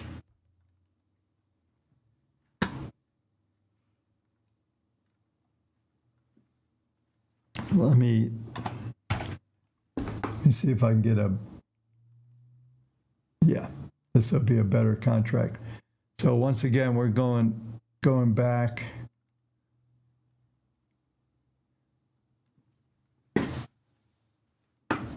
We're going to take a look at gold from a long-term standpoint. There are, on the monthly chart right now, there's some objectives. 2290's been met. The next target is 2469, pretty close to that, 2448. The third fib target, 2579. And let me just pull this back, but you start to look at this pattern, and this is pretty exciting. This previous, if you can see where my cursor is, these previous Fibonacci targets, in my opinion, are still valid, which suggests for a move to 2495, which are basically hitting that first target. The next one is 2809 and $3,000. And whether this is a couple things you could argue. You would think that if the interest rates surged up, and I actually mentioned this, so we'll probably see some backfilling on gold. That's not what's happened. It's done the opposite. It's continued in this trend, and I'll go down from this monthly, and we'll do weekly and daily. But this trend is just explosive. But is this more about the geopolitical risk or other things that are coming on? We know that there's a lot of central banks, not so much the U.S., but other central banks that have been accumulating gold. I know China, there's a whole lot of folks doing this.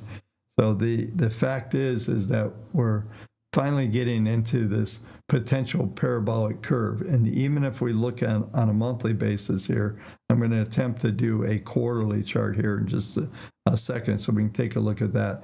But these trends are so powerful that there could be an easy move to 3,000. Let me see if I can get this. Yeah, so here we go. This chart now,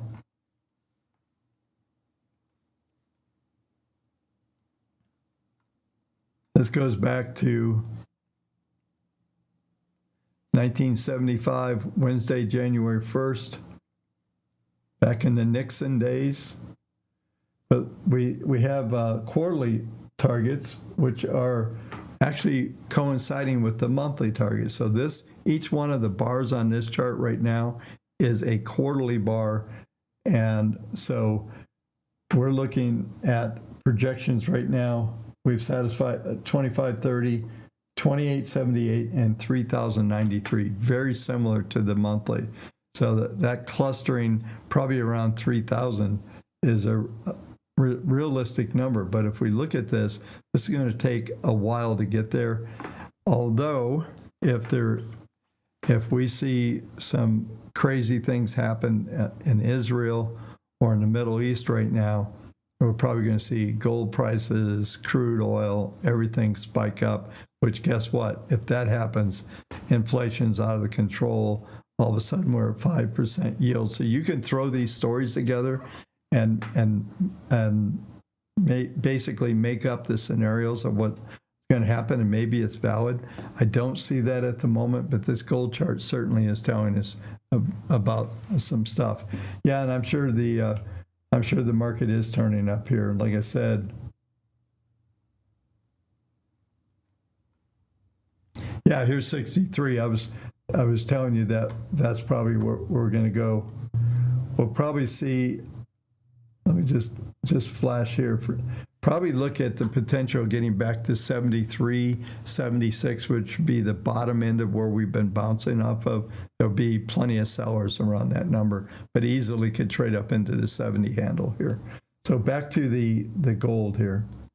So let's break it down. Now we're at 3 months, but let's go to weekly. Weekly pattern, we're finally starting to see some frothiness in here because we did print up right to fib target 2 and then get a rejection off of there. That we saw a high of 24.48. Fib target 2 was 24.50, right on the money. So we got right to fib target 2 rejection. And let me bring up the indicators. Yeah, so here's what's happening. Most likely, you probably just saying at least an intermediate high for gold, where we should get some consolidation. Let me open this chart up so we can see it. Yeah, it's interesting because last week we did get an RTX sell on a weekly, and theoretically we should go sideways. So, but you're looking at all the algos here starting to point down, and that's likely to dominate. My expectation from looking at this would be more of a sideways consolidation, most likely staying well above 2,300. This explosion that we've witnessed in the last 3 weeks have been pretty phenomenal, but right into these fib targets weekly. We've seen minimum targets hit monthly, or even on the quarterly, we're seeing all these numbers starting to cluster right around this 24.50 level. And, so that was almost a perfect hit. The fib target was 24.50.8. The high was 24.48.8. So $2 off that pattern.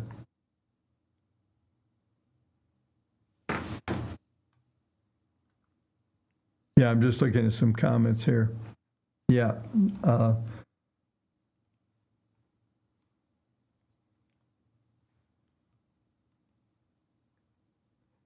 Yeah, so here's a 5-second chart. Look at that nice rally we got out of here. We're printing 67s. Yeah, I wouldn't be surprised at all to see 73. Let's take a look at how effective this 5-second chart was. Look at this. Look at this forecast above. I'm going to do a replay here real quick. I think this is worthy based on what we spent a fair amount of time. So we start the replay here. We'll watch for the algos to indicate that the 3 moving averages, 10, 21, 40, are going to go above the 200, which, remember, 200 5-second is a 16.6 minute moving average. And then we're going to see the forecast on the PPM 200 get real bullish. And this chart will bring in some monster trades. Okay, we'll just let it run here. We got a downward fib targets. We tried to move down again, but just kind of held. Now let's watch for these things. I'll try to pause this. Okay, we're seeing a glimpse of the 3 moving averages starting to forecast above there. So it's leading, it's telling us about 2 minutes out, we should start to trade into 51, 57 or so. Let's just continue to run this. Sorry about that.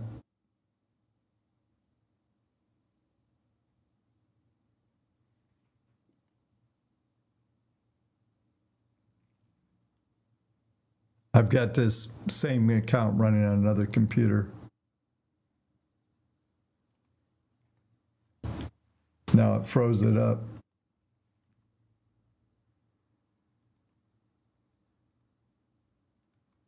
I'm going to have to set it up again, folks.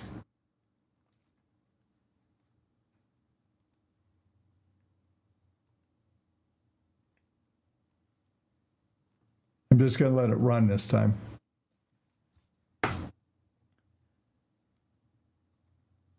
Always we're looking for a forecast above to give us a directional move. Right now it's still under the 200. We're going to look for the forecasting start to go up and the PPM 200 to bottom out here. So it looks like we're pretty close to those levels right now. If we'd have been just trading, we would have caught that move pretty good. So we're still under. See, this about 9 minutes ago, where we're at right now on this chart. I know you folks are delayed about 20. I think somebody said if you speed up to 2 times the speed, it will. Okay, here we go. So you're starting to see where we're forecasting above the 200. There should be, I think, one more dip. I'm not sure. Yeah, look at the, okay, I'm going to pause it. Look at the fib targets that just came up, projecting 67, 70, and 70. I can't read that, around 76. Let's play that out. Getting stronger forecast on the WTRs. We're right now about 2 minutes behind where we are right now. Here's a new forecast for the 68, 70, 71. It looks like we're trying to roll over if you notice here. So we're getting pretty close to the peak. But that was a nice run on here. Just a classic pattern. Here we go, still printing up. Here we went to 68, so right into that fib target range. This is interesting.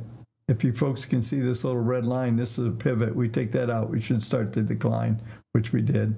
Now look at the 200. It's forecasting lower here. All the way back to the 200. Boy, what a great reverse trade here. We're pretty close to real time. There we go. So yeah, we got that move right up there. Now we're starting to get fibs. So we did get to what, 60, 68, 75 or so. So that was a pretty good forecasted move.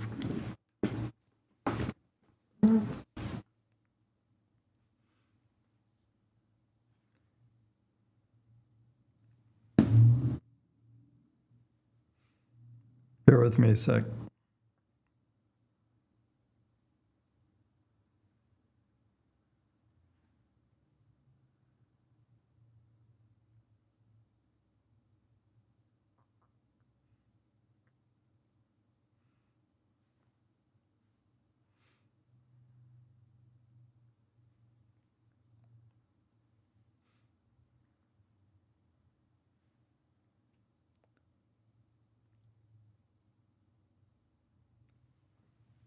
Yeah, I noticed somebody put up there 1.5 billion to the buy side. You can usually fade that.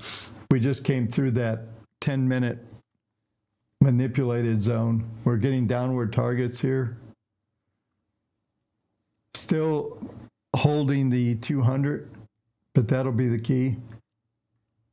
Yeah, I've noticed, especially if that's off like website Financial Juice, about 80% of the time you can fade those expectations you buy into. Here we are at the 200.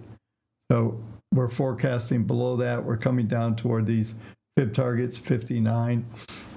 So a lot of end of day sellers coming in here. We got about 8 minutes to go.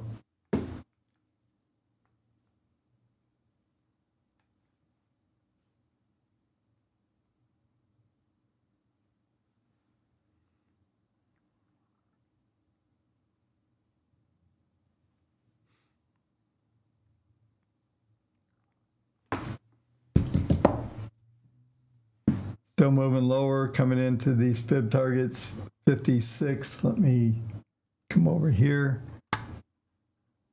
60. I've got the level 2 over on the right-hand side. So, yeah, we're stabilizing a bit here. You see the moving averages are hovering right along this upward slope 200. The 200 ppm is trying to turn up. So we're looking at that pattern, trying to move back above the 200. We'll need to see much more definitive forecasts on the upside. Here we go, 61. Just got some fib targets. We're already hitting them. Fib target 1, 62, 63, 64. Already 62. This happens fast when you're on a 5-second chart. Forecast still staying below the 200, but we are seeing the 200 is positive. There's so much I could unpack just using this 5-second chart, especially for day trading and scalping. I really had hope that we would be able to focus on trading today. I keep threatening that. There's just so much going on, so much to talk about. I haven't had a couple hours to be able to talk about this for a while, so hopefully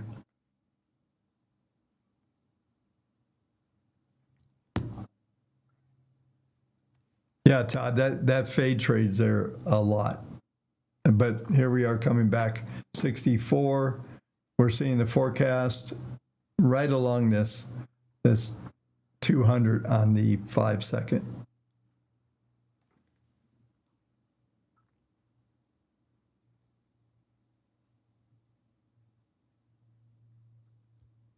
Yeah, I'm just looking at some. Yeah, the 3-week. Somebody was just asking the 3-week. We'll call it the 3-bar trade because it works on any chart. And I need to just do a really good video on that trade. I need to note to self, do video on 3-bar trade that just focuses on that scenario. So yes, we close under 52.53, which we're trading 100 points lower. Absolutely.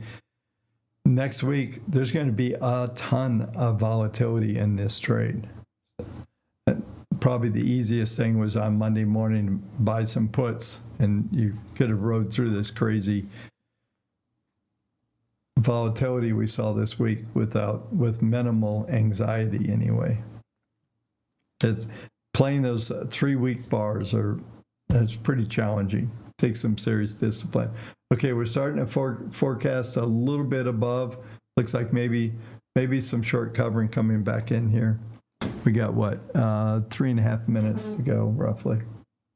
Actually, 2 minutes to go. No, 4 minutes. So fib targets coming back in, pushing 69. I still think there's probably a 73, 76 print. That's been that level that we bounced off of. That should now become decent resistance. You can see the forecast. We just got some more fib targets coming in here. 68. You see the little stronger profile looking out here about right into the close. It looks like maybe a little bit of a bid coming in. Downward fib targets just came in, back to 62. So we're just bouncing around here. It's going to get pretty volatile. So we'll stay here. Yeah, the 3-bar trade weekly ES is correct. Yeah, and you should be short from Monday's open. So you don't want to put it on down here. You will get in trouble. All right, here's higher forecast. We're getting fib targets, 65 prints. Like I said, I'd be shocked if we don't see something over 70, maybe 73, 76 even. There could be a pretty decent run. But the algos are suggesting right now the 200 is weakening. So we were getting strong forecasts and it's starting to fade already.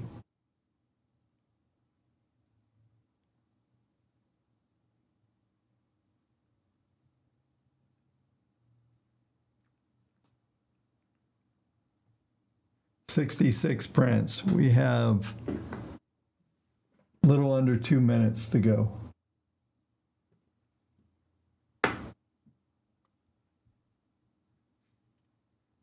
And downside targets now. So you can see the PPM2 is getting pretty negative here. We're forecasting back under the 200.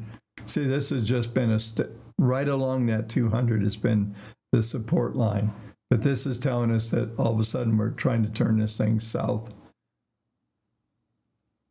And in real terms, we've been trading 62, 66 range. And we can go all the way back here to 5 minutes ago. So that's been the range. We're getting upward fib targets again, but still a negative PPM 200. Back to 65. We'll see if that bid probably has to come in here pretty good.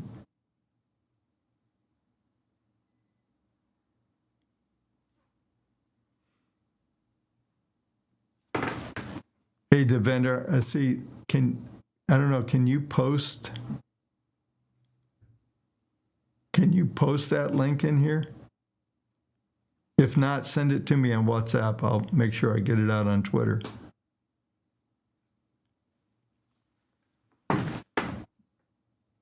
Yeah, here we are, 69s. There, that's the close right there. Let me put that back up. Not quite into the 70 range. There's still, it's interesting because the forecast at 200 is flat, but this WTRs are still, it's positive though. And this is, we're not looking at the PPMs on this, but look at this. Here we are, 70. They're going to do it right after the close, maybe 73.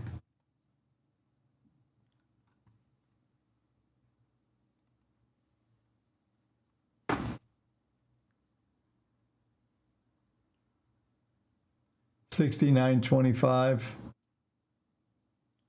Trying to stall. You can see the WTR starting to roll over here.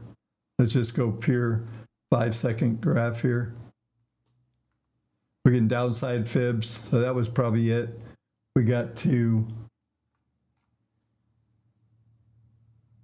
printed 70, 50, 70, 75, 51, 70, 75. Still some upward bias here on here. There's this green line through here is a pivot, which is right at 68.50.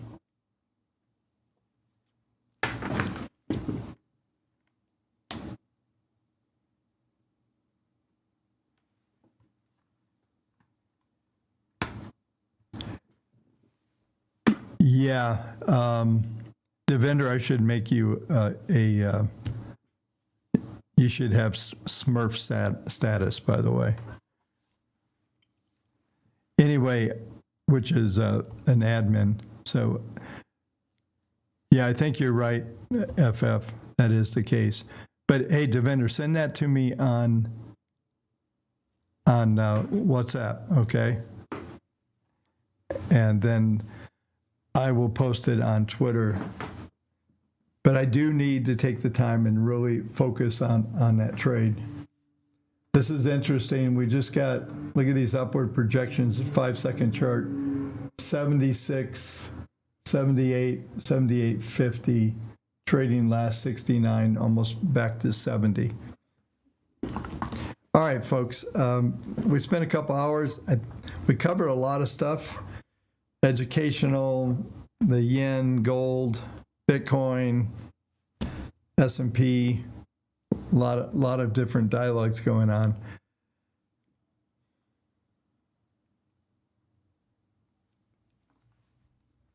I just want to see something here. It's interesting. I'm going to bring the screen up for a second. I never run the NASDAQ futures on the 5-second, but this is probably just as accurate. I see somebody mentioning. So, yeah, this 5-second chart, I stumbled onto this by accident, and it's been such a great tool for trade location, for actual trades, especially scalping. Obviously, 5 seconds, you're going to get ranges between 3 and 8 minutes on trades, and they're sometimes quite good. You run the Fibonacci tool, you have the market grid up there, you have the PPM 200 as an indicator, and watch for those forecasting, the moving averages forecasting above or below that 200. A lot of times will be up high and it will forecast down to the 200. We saw one of those trades earlier. Yeah, so I see somebody's Wharton Education.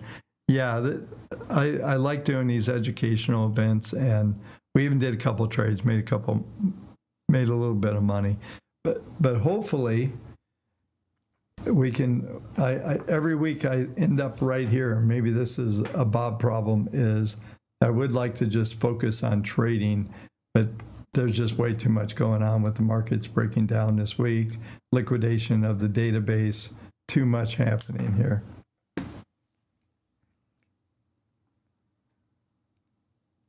And thank you, Devendra. I just got that. What's up? Thank you. Appreciate it. Yeah, I will put this on the X account, and the video is how to short Apple. So somebody's going to think that's what it still might be valid, but it's 3-day Apple trade you need to know about is the video. So I will put that up, like I said, on X here shortly.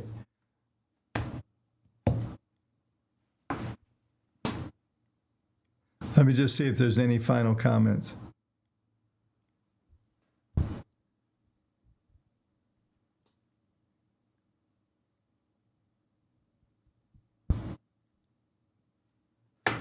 Yeah, no, hey, listen, everybody, thanks for hanging out. I missed the days back in the pandemic when we had all of us were locked in our rooms and we had thousands of people on the live streams. But, hey, I'm going to keep doing these every Friday. I don't know of any obstacles next Friday. I think we're starting, yeah, so we'll keep doing this stuff. And what we probably need to do is to come up with maybe making comments on the video. I think they're better on the replay than they are during the live. You have to kind of go through the live to see them. But if you wait till I end this and then comment, I would comment on things that you would like to see me talk about. Somebody asked for something that sometimes, it's like how things go at the end of something. You remember what you should have done 2 hours ago. But one of the things that would be interesting is to talk a bit about how the order book works and how to read the order book and how to tie all this stuff together. So, but let me know what you'd like to talk about on these Friday meetings, because they can be as educational as you want, but just make sure you put the comments in. I do look at the comments on the channel, so make sure you do that. All right, folks, it's the weekend. We got a big day yet to go. We get the output from the intermediate models, and once we get that, then we're going to have some answers maybe as we come into next week what's going on here.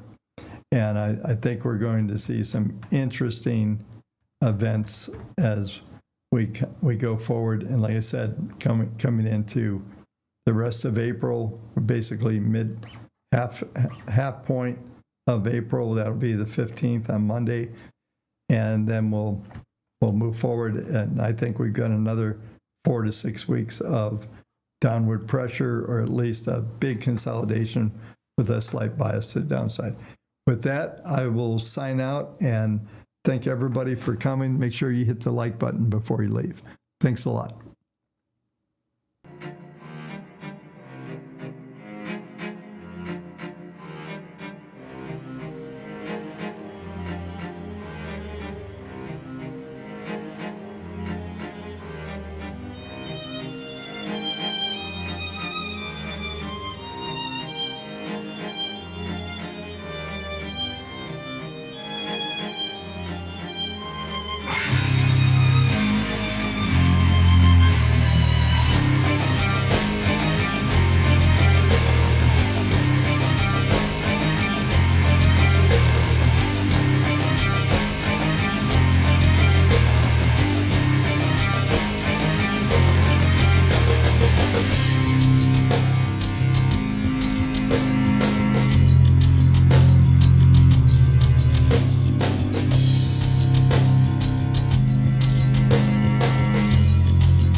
Bye.